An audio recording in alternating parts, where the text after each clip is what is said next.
And welcome to another exciting episode of the Super Fantastic Exchange. My name is Gary. Guys, I can't tell you how excited I am. I get to meet somebody that is an inspiring leader outside of the San Antonio area.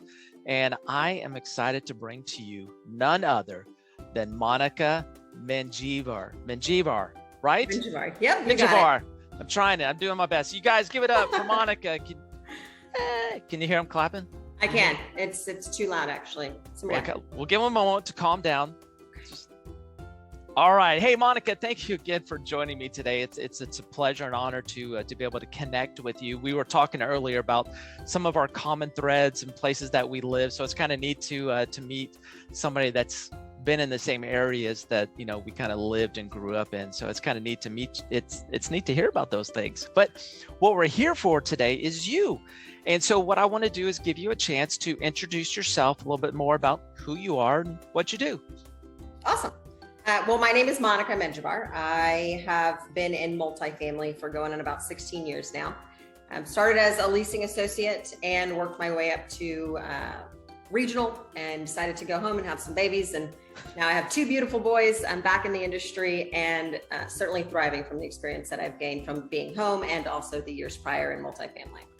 That's awesome. Congratulations on your two boys. Boy, those having kids, I've got 4 kids myself, and well, my wife and I do. So, but it's amazing. I mean, there's a lot of, that's hard work. There's lessons learned. So there's a lot that you can pull from that experience and bring it to, in the industry, but, multifamily as well, because we deal with people's homes and so it's amazing. But Monica, you were referred to me from somebody that I admire as a great leader. So they identified you as an inspiring leader. And so I always love to connect with inspiring leaders and kind of take a peek behind the curtain as to what inspires an inspiring leader. And so I reached out to you and I asked you, I was like, hey, give me the things that inspire you. And you shared with me some really moving topics and there's things I want to get to. The first one I want to talk about, the thing that inspires you, is the human condition. And I love how you kind of talked about how we cling to each other in the good celebrations, and we cling to each other in struggles. So share with me how the human condition inspires you. What does that mean for you? Thank you for bringing that up. And it is very inspiring to me because the human condition for me, I think the hardest thing that we do every single day when we wake up is we are human. And in times of struggle, in times of celebration, we cling to each other because we inspire each other. There's hope that's created in that. There's camaraderie that's created in that. And again, whether it's a good time or maybe a poor time, we need each other. And the human condition to me is that when the hardest thing that we do every day is wake up and be human, then it is owed to my team for me to do just that with them. And so when there are opportunities where we are having to meet a goal, for example, or if we're struggling because we are short-staffed, or if we're trying to run properties lean, there has to be a hope in that, and there has to be camaraderie, and there has to be some type of inspiration, because at the end of the day, it's not just a monetary reason why we build teams. I might build occupancy with these teams, but my goal really is to build teams and to keep them. And so if I don't take into consideration the human condition, which is sometimes we have good days, sometimes we have bad days. You have kiddos, sometimes your kids wake up sick, and there are things that are not within our control. And I have to understand that and be patient with that with my teams because they're human. And so that's what inspires me to keep doing what I do and to keep building teams. It's not just about building occupancy, it's about building teams for me. Wow. I love that. And there are 2 points that you shared that really kind of connected with me. Is one, the teams build hope.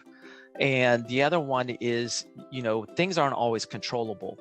And the hope piece, I really do, that resonates with me, because when you have a team together and they're working, a team has a common goal, common mission to do things. When you work together, you go through the highs and the lows and everything, but that hope is created, and I love how you said that, through having that team that you're building. And that is so brilliant, Monica. I love how you talked about that. And then understanding and recognizing that there's uncontrollable things. Absolutely. And that's just so powerful to have awareness for that, because man, that working in the multifamily industry, the uncontrollable happens all the time. On a daily basis, almost every other minute, there's something that happens that we weren't anticipating, or that we don't have control over, or that we're making 5 or 6 phone calls to try and solve. But the things that we do have control over, I think it's important that we recognize both, right? Like we are responsible for people's lives. And again, I keep saying that we're not just here to build occupancy, we're here to build teams. But when I'm coaching my team members, when I'm going through interviews, I'm telling them, you're not here just to sell occupancy. You're not here to sell apartments. You are here to build relationships with people. You are here to give somebody their new home. If that's for 6 months or 3 years, that's their prerogative, but it's your responsibility to take privilege in that. And the only way that that's created is by tapping into that human condition, by creating hope, by having a team, by having camaraderie, and of course, by the leader setting that example too. Oh, that's so good. Building relationship. I think a lot of us forget that, and we're so busy checking the checkbox. Did we do this? We forget about the relationship that we're building, and that relationship creates the hope. And Monica, I love your perspective. You were so good. You're speaking my language here. I love it. I love it. Hey, so I want to get to your next point on the things that inspire you is knowledge. And so normally, when I ask, give me your inspirational points, I get some, blurbs. You wrote something that was absolutely inspiring. And if you'll allow me, I want to read it, because to me, what you wrote is brilliant. And what you wrote is knowledge. The old saying is knowledge is power, right? We've all heard that. And you feel like that's an understatement. Knowledge is our why. And without our why, we have no buy-in. That one really like connected with me. And I want you to share a little bit more by what you meant by that. So I do believe knowledge is power. I believe that without your why, you have no buy-in. And there's a lot of context that goes into that. But ultimately what I mean by that is, well, we go through a daily routine, and things are mundane, and things in multifamily can become mundane. You come in, you do opening procedures, you drive the property, you pick up grounds, you respond to residents, you pick up the phone 300 times a day. You do all of these things. And if the why behind it is not institutionalized in your team, then there is no hope to be able to continue to go. And so when we have team meetings, we're talking about numbers, Gary, for maybe that much of the meeting. Yeah. The rest of the meeting is about how you feel about getting to those numbers. What inspires you to continue to get to those numbers? What areas were we vulnerable? And why are we continuing to do this? And so without a why, we have no buy-in. And that's for everything. Apple, why do we stand in line overnight to get the newest phone? Because there's buy-in to the newest product, right? Yeah. For our teams, why are our teams showing up on a daily basis? I assure you, it's not to answer a phone. It's because they have buy-in to the team. It's because they have relationships and buy-in to those relationships. They want our residents to stay. They want to see us happy as a team. And so their buy-in is important, but the only way to have that is to understand what our why is as a team. That is so good. Monica, for me, how I'm interpreting this is your why is going beyond the checklist. This is how I'm kind of processing this. And you have created a set of transformational leadership approach, because I love how you said we go this much on numbers, but the rest of it is kind of engaging with each other and understanding the why we're here every day. And like you said, picking up the phone, walking property, picking up trash, these are the mundane things. But if we understand why we're doing these things, it makes it so that much more meaningful. And it is inspiring, and it creates hope because you're doing it all together. Monica, you're speaking my language this whole time. I'm loving this. Same here. I'm excited to still talk. That is so great. So the other thing that you shared with me that inspires you is time. I mean, this is we all have, and you shared with me that we all get 24 hours in a day.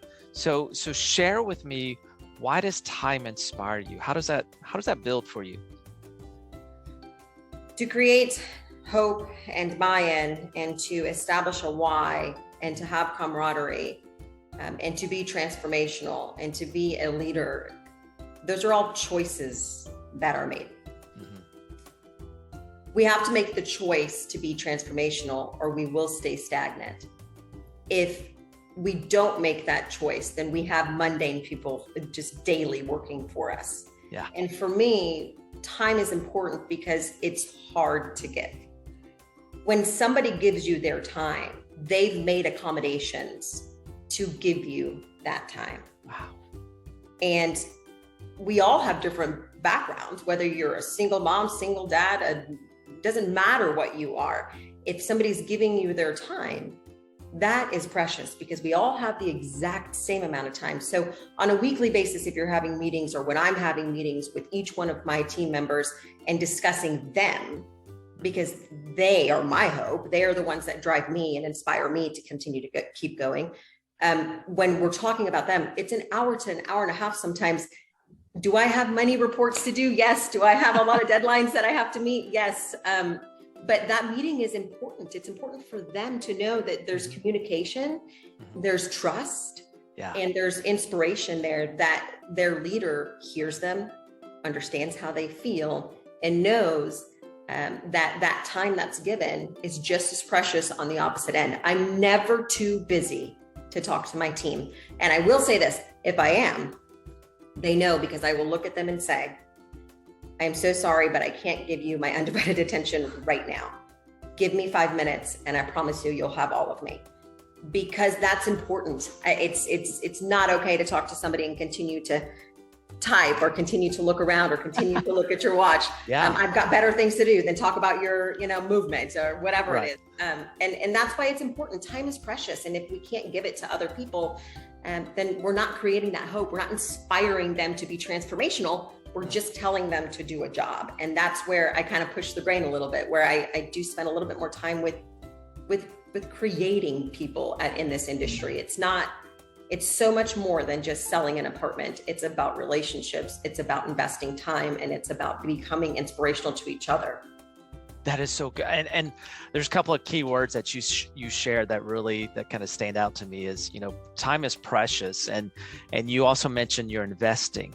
So we all have the same amount of time. And I love that you recognize and you have this huge awareness that time is precious and it's a gift, and you are valuing not only your own time, but you're valuing your team's time, and creating that value so that you can build hope, that you can build relationships, and you can support them along the way.